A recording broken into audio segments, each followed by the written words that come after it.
Hey everyone, welcome to another edition of Power Core Productions and Podcastings. I am your host, John Harrington, back to hit you with another video. And today, we're not so much starting a new series, more so than we're continuing one that you guys have been waiting to see for a while now. And that is none other than What If Tanjiro Had Venom? Demon Slayer Dark Fury Season 2, the Entertainment District Arc.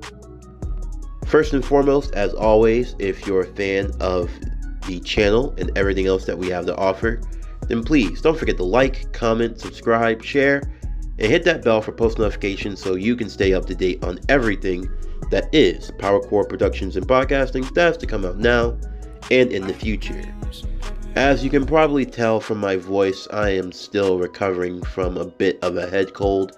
I'm a little congested, but it's not as bad as it was yesterday.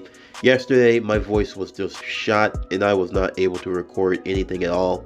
But thankfully, I've been resting, taking some good medicine, so I've been able to stay good for the most part here today. I'm well enough to record one video. I'm not going to be able to probably record two in one day like I normally want to. Even now, it's probably taking a lot out of me just to do this. But honestly, it's not all that bad. Thankfully, we're kind of winding down at the moment. We've got our last few stories to get through. So that's kind of just our main focus at the current time. It's just trying to get through everything in a timely manner. But anyway, with this part, as we do Season 2 of What If Tanjiro Had Venom, this is only going to be 3 parts, mainly because I already covered recently the Mugen Train movie. That part of the What If Tanjiro Had Venom series is already out as well, and also we already completed Season 1. So since Season 2 is only about 11 episodes anyway, I've divided them into evenly spaced parts where I can tell a cohesive story. As such, this is only going to be 3 parts, so it's not going to be all that entirely long, but I think it will wrap up nicely before we go into the crossover main event, so keep that in mind as we continue. But anyway, without further ado, let's get into today's video. So as always, sit back, relax, and enjoy the show.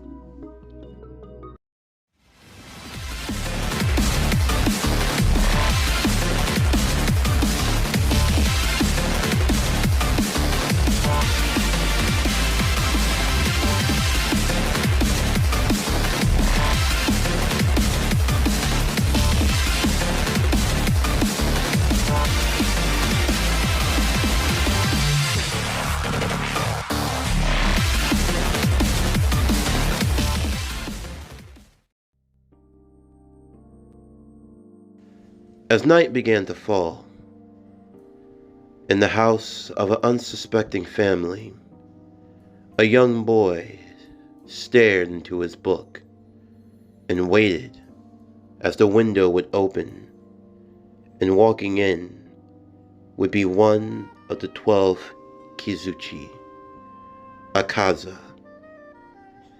The young man that the demon stood before was nothing more but a vessel, a mere disguise for his leader, Muzan Kibutsuji. As Muzan addressed one of his upper ranks, he berated him for his failure. So, you mean to tell me that you of all people have the nerve to bring yourself before my sight? Master Muzan, did I ask for your excuse? Not only were you bested by the Hashira, but if it wasn't for the help of our newest recruit, you would have found yourself beheaded. Not only did you not kill a single of the demon slayers, not only did you fail to kill a Hashira, but you have failed to do anything I have asked of you. Tell me, why do I have any use for you at all? Akaza felt his body beginning to shake and quiver, slashes appearing all over himself. As blood started to seep from his mouth, he would be calmed as another figure would enter the room. A man well dressed, in a suit colored in blood red, wearing a fedora, his curly red hair shimmering in the moonlight, his crimson eyes and sadistic smile as he looked towards the master. "Now, now, there's no need for such violence. After all, it wasn't a total loss. Cassidy, you'd be wise to remember your place with me.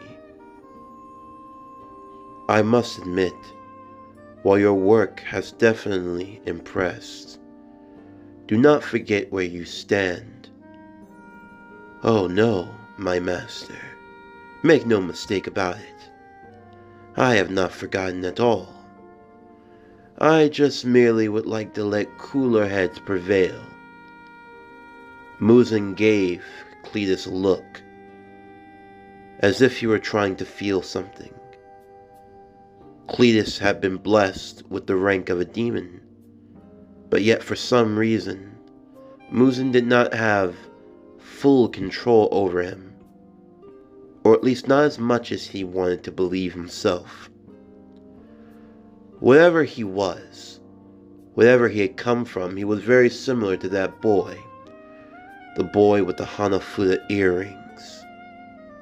More so, there was also the fact that it seemed as though there was something that he was hiding from him. Muzan had no way of knowing it, but for some reason he had no control over his newest underling. It was as if the control he did have were nothing but a mere sham, a little play put on by Cletus as a way to deceive him. Of course, Muzan could see the whereabouts of all of those who were under him, but yet even still, it felt as though there were a barrier, like there was something blocking a signal, if you will. If Muzan was the control tower, the one that moved and controlled the smaller demons about like a radio, Cassidy had something that blocked the system. Of course, under normal circumstances, it would be wise to simply kill and destroy him. But this was not the case. In fact, he had tried multiple times to end his life, and each time ended in failure. This was a game of cat and mouse, a battle of wits. It was simply a matter of who was going to slip up first. Would it be Muzan or Cassidy? Not wanting to deal with them any longer, he simply told Akaza not to fail him again, and for the two of them to leave him at once. Without saying a word, the two would disperse immediately. Once they were far enough, as Akaza attempted to leave, he would find himself being struck in the back, feeling himself being paralyzed instantly, as a red liquid washed over him. It crawled over his body until he was completely covered, and it seemed as though there were two Carnages, both standing before one another, with a symbiote link between them. "What is this? What have you done to me?" Now, there's no need to be afraid, my friend. I am Carnage, and among all of my abilities, I have something known as Demon Block. Your master cannot interfere with our conversation so long as we are in this state. Of course, even without it, I am free from his prying eyes. You, however, not so much. I'm free to speak of Muzan Kibutsuji. To Akaza's shock, the moment he said his master's name, he was not felled with the spell. His body was not destroying itself from the inside out. He was free from the curse, but only in this moment. Even if it was brief, he felt alive. He felt more free than he had ever felt in his entire life. He didn't think that this could even be possible. But yet, now here he was. Akaza would look towards Carnage as he asked what he wanted. Carnage would simply smile. There was still a lot more that he needed to learn about this new world he had gotten himself into. And Akaza was going to help him in every regard. In the meantime, Tanjiro and his friends would return to the Butterfly Mansion, where they would rest and recover, along with the Flame Hashira, Rengoku. You see, in this timeline of events, Rengoku survived his battle against Akaza. With the help of Venom, he was able to fight off the powerful demon, the two being able to survive and live. However, he was still in critical condition, even with Venom healing a lot of his more extreme damages. And it would take some time for him to recover. However, Rengoku was grateful, and wanting to keep his word, he would accompany Tanjiro back to his family home. There, they would meet with his brother, Senjuro, along with his father, who had also served as a demon slayer once long ago. Catching sight of Tanjiro's earrings, Rengoku's father would become belligerent, becoming extremely angered, looking at the one of whom he called a sun breather. Tanjiro was confused by this, and so was Rengoku. However, his father would only ramble on aimlessly, explaining that all the other breathing forms came from sun breathing. They were all just splinters of the true original form. But for Tanjiro, he really wasn't sure what he meant by this. He wasn't sure of what sun breathing even was. Of course, there was the famed dance used by his family, a dance that was more of a ritual that had been passed down from generation to generation, a dance as a tribute to the sun itself, the Hinokami Kagura. Although Tanjiro never thought that there could be more significance to it than that. All the same, Rengoku would take Tanjiro into his home, hoping to give him the information that he needed. However, as they had looked for the text speaking about sun breathing, they would sadly come to learn that most of the information had seemingly been destroyed. Both Rengoku as well as his brother would apologize. However, Tanjiro would thank them anyway, since he was on the right track, and he had discovered more than what he could have possibly have managed to learn. From then on, Tanjiro would continue his training alongside Zenitsu and Inosuke, the three boys continuing to grow more and more as time went on.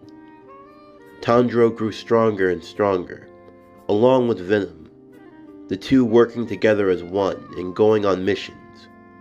Even Zenitsu was slowly starting to overcome his fear. Everything was going well for them, until eventually their next major assignment would come. This would be when the Sound Hashira, Tengen Uzui, would arrive. He had tried to kidnap a few of the staff working at the Butterfly Mansion, hoping to use them to help infiltrate into the famed Yoshiwara Red Light District, where he believed the demons were hiding in wait. However, not wanting to allow non-trained fighters to go on a mission so dangerously, Tanjiro would offer, along with his two friends, to accompany him. Tengen was a flashy Hashira, to say the least.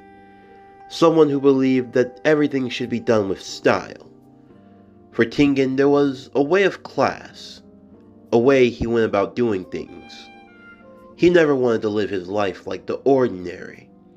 But no, you could say that he truly wanted to be the extraordinary of them all. But, seeing as how he could take the three under his wing, he agreed. Tengen would take the three young wards as they arrived to the red light district. There, they would learn of the situation. Tengen had sent his three wives ahead of him a while ago to go undercover and gain intel. However, as a result, they had stopped sending back messages after a while. This gave Tengen worry, wondering just where they could have gone and if they were safe. That was the reason of why he needed new spies. But since all he had was these three, they were going to have to do for now. They were going to have to dress up as women, and they were going to have to go undercover, serving and working in various houses to try to find where his wives had went. Of course, for Zenitsu and Inosuke, this seemed as though it might be rather difficult.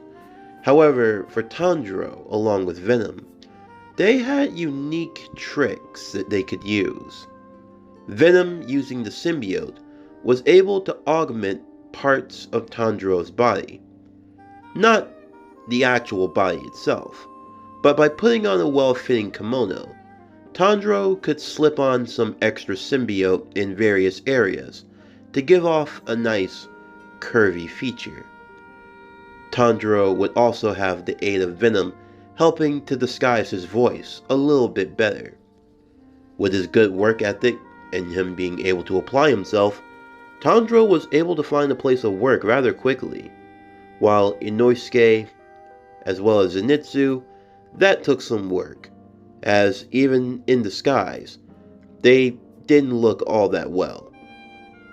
But for now, this was honestly the best that they could do.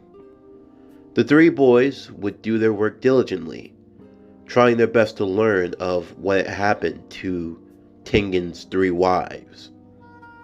They learned that here, in various lines of work, there were some girls who would often run away, running away to be with someone they loved or simply trying to run away from their debt.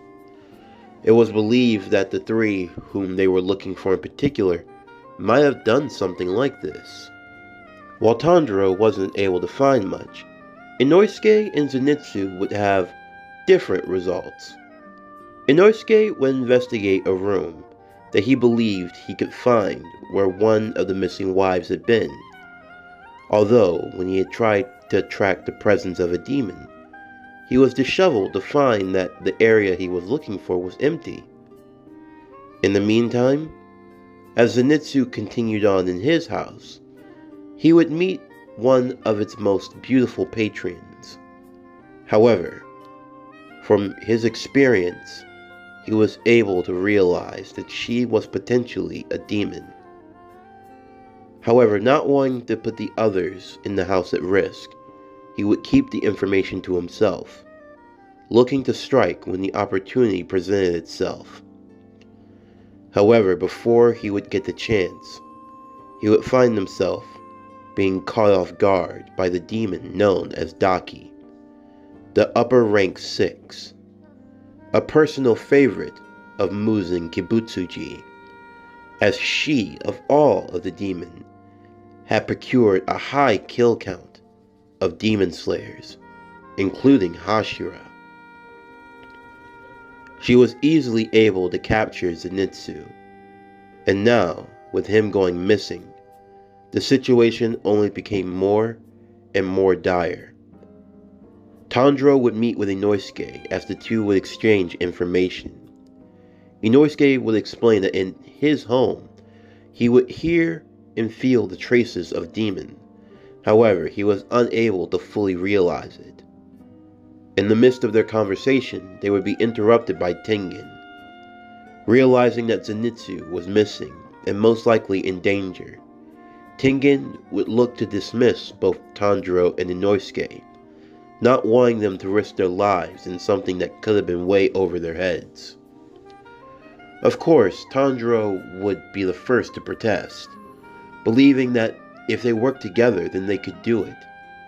However, Tengen would explain that for Tanjiro, it was more than just having the extra help that he did. Tengen had learned a lot about Venom from what Rengoku was able to tell him. From the information that he was able to gather, despite Venom being able to increase a user's overall strength, in the end of the day, there were certain things that Venom simply couldn't overcome.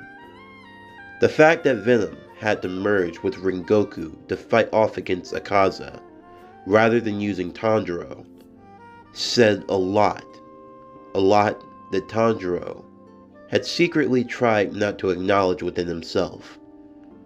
It was a subject that they didn't bring up as often, but it was one that always needed constant reminder.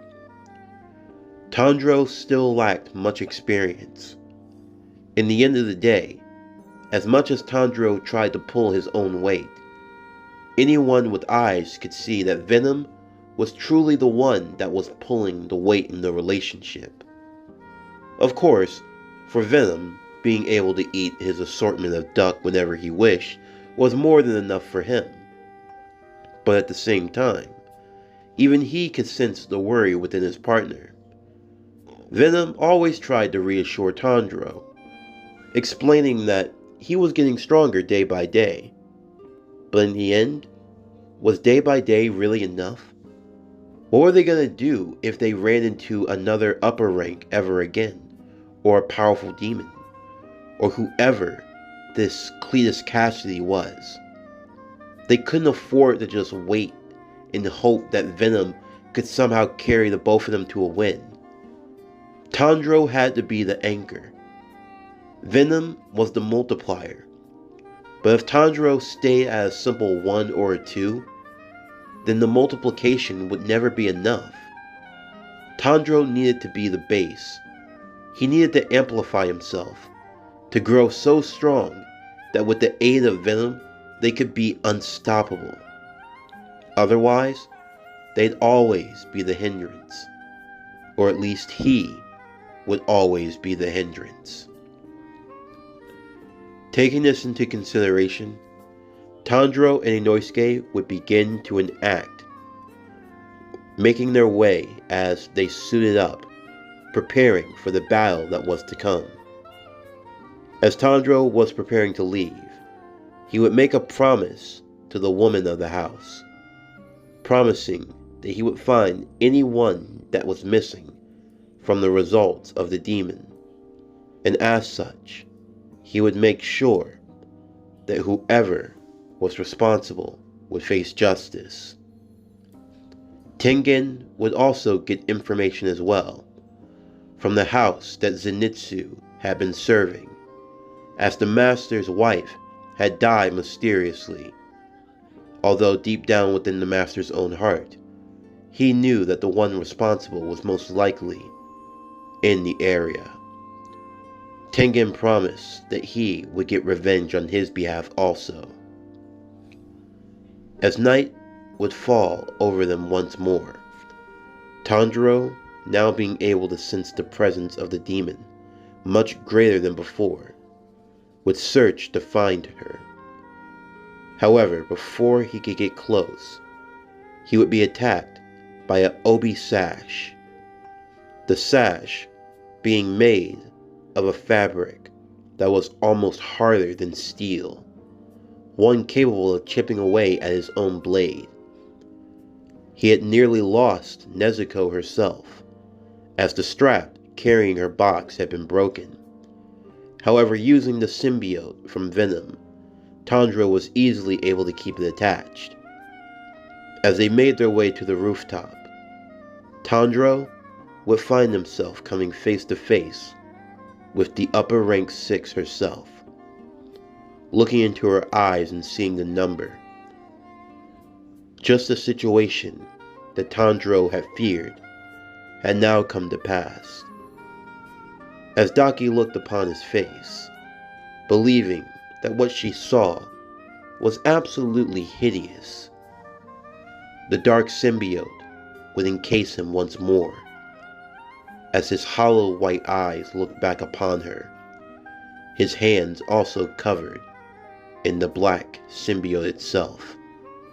As he prepared for battle, the two voices would speak in harmony. You haven't seen anything yet.